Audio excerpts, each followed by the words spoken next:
ایک بار حضرت رابعہ بصری کے ہاں 5 درویش حاضر ہوئے۔ اتفاق سے وہ کھانے کا وقت تھا۔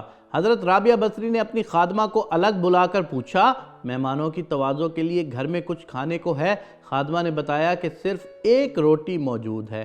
حضرت رابعہ بصری نے فرمایا کہ 1 روٹی سے کیا ہوگا، مہمانوں کے حصے میں 1 ٹکڑا ہی آئے گا۔ یہ کہہ کر آپ مہمان درویشوں کے پاس تشریف لے آئیں۔ ابھی تھوڑی ہی دیر گزری تھی کہ ایک سوالی نے در پر صدا دی۔ حضرت رابعہ بصری نے فرمایا کہ وہ روٹی اس ضرورت مند کو دے دو جو دروازے کے باہر کھڑا ہے۔ خادمہ نے آپ کے حکم کی تعمیل کی اور حضرت رابعہ بصری مہمانوں کے ساتھ مصروف گفتگو ہو گئیں۔ کچھ دیر بعد خادمہ حاضر ہوئی اور اس نے عرض کیا، ایک شخص کھانا لے کر آیا ہے، کتنی روٹیاں؟ حضرت رابعہ بصری نے خادمہ سے پوچھا۔ جب خادمہ نے بتایا 2 روٹیاں تو آپ نے فرمایا کہ اسے واپس کر دو، وہ شخص غلطی سے ہمارے گھر آ گیا ہے اور وہ کھانا ہمارا نہیں ہے۔ خادمہ نے روٹیاں واپس کر دیں۔ تھوڑی دیر بعد خادمہ نے اطلاع دی کہ ایک اور شخص کھانا لے کر آیا ہے۔ حضرت رابعہ بصری نے روٹیوں کی تعداد پوچھی تو آپ کو بتایا گیا کہ 5 روٹیاں ہیں۔ حضرت رابعہ بصری نے جواباً فرمایا، اس بار بھی کھانا لانے والے سے غلطی ہو گئی ہے، اسے کہہ دو کہ وہ کھانا ہمارا نہیں ہے۔ تیسری بار ایک اور شخص کھانا لے کر آیا۔ پھر جب خادمہ نے آپ کو بتایا کہ 11 روٹیاں ہیں تو حضرت رابعہ بصری نے مسرت کے لہجے میں فرمایا، ہاں یہ کھانا ہمارا ہے، اسے قبول کر لو۔ خادمہ نے کھانا لا کر درویش مہمانوں کے سامنے سجا دیا۔ پھر جب درویش کھانا کھا چکے تو ایک مہمان نے عرض کیا کہ 3 مختلف اشخاص کھانا لے کر آئے، 2 افراد کو آپ نے واپس کر دیا مگر تیسرے شخص کے لائے ہوئے کھانے کو قبول فرما لیا، آخر یہ کیا راز ہے؟ حضرت رابعہ بصری نے درویشوں کو مخاطب کرتے ہوئے فرمایا، حق تعالیٰ فرماتا ہے کہ دنیا میں 1 کے بدلے 10 اور آخرت میں 70 دوں گا۔ بس اسی حساب و کتاب کی بنیاد پر میں نے 2 آدمیوں کو واپس لوٹا دیا اور 1 شخص کا کھانا قبول کر لیا۔ میں نے اللہ کی راہ میں سوالی کو 1 روٹی دے کر رازق عالم سے سودا کیا تھا۔ پھر جب ایک شخص 2 روٹیاں اور دوسرا 5 روٹیاں لے کر آیا تو میں نے جان لیا کہ یہ حساب درست نہیں ہے۔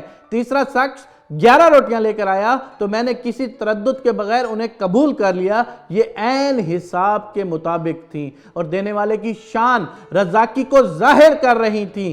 10 روٹیاں میری 1 روٹی کے بدلے میں تھیں اور جو روٹی میں نے سوالی کو دی تھی اللہ تعالیٰ نے وہ بھی مجھے واپس کر دی تھی۔ حضرت رابعہ بصری کی صبر و قناعت اور توکل کی شان دیکھ کر تمام درویش حیرت زدہ رہ گئے۔ اور آج کے دور میں اگر ہم لوگ دیکھیں کہ ہم اپنی 1 روٹی کو باہر کوئی فقیر آ جاتا ہے تو ہم اس کو غصے سے جھڑک دیتے ہیں، یہ کیا ہے؟ یہ ہمارے اعمال کس طرف جا رہے ہیں؟ یہ ہماری سوچ کس طرف جا رہی ہے؟ ہم اللہ توکل سے کیوں پیچھے ہٹ رہے ہیں؟ کیا ہمیں اللہ پر بھروسہ ختم ہو رہا ہے؟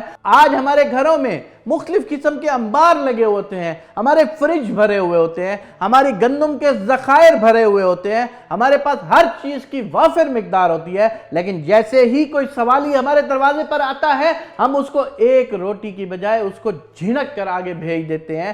خداوند کریم ایسے رویے کو سخت ناپسند فرماتے ہیں۔ آؤ آج تم، میں، ہم سب جو میری اس ویڈیو کو دیکھ رہا ہے مل کر وعدہ کرتے ہیں کہ کسی ایک بھی سوالی کو خالی نہیں جانے دیں گے اور اس سے جب 1 روٹی یا کچھ ایک چیز دیں گے تو اللہ سے ہم اس کی 11 گنا کی توقع ضرور رکھیں گے اور دیکھنا اس توقع پر اللہ تمہارے ساتھ کیسے پورا اترتا ہے۔ اللہ تمہیں ضرور دے گا، اللہ دینے والوں میں سے ہے، اللہ ہی تو صرف دینے والا ہے اور باقی کسی کے آگے ہاتھ مت پھیلانا۔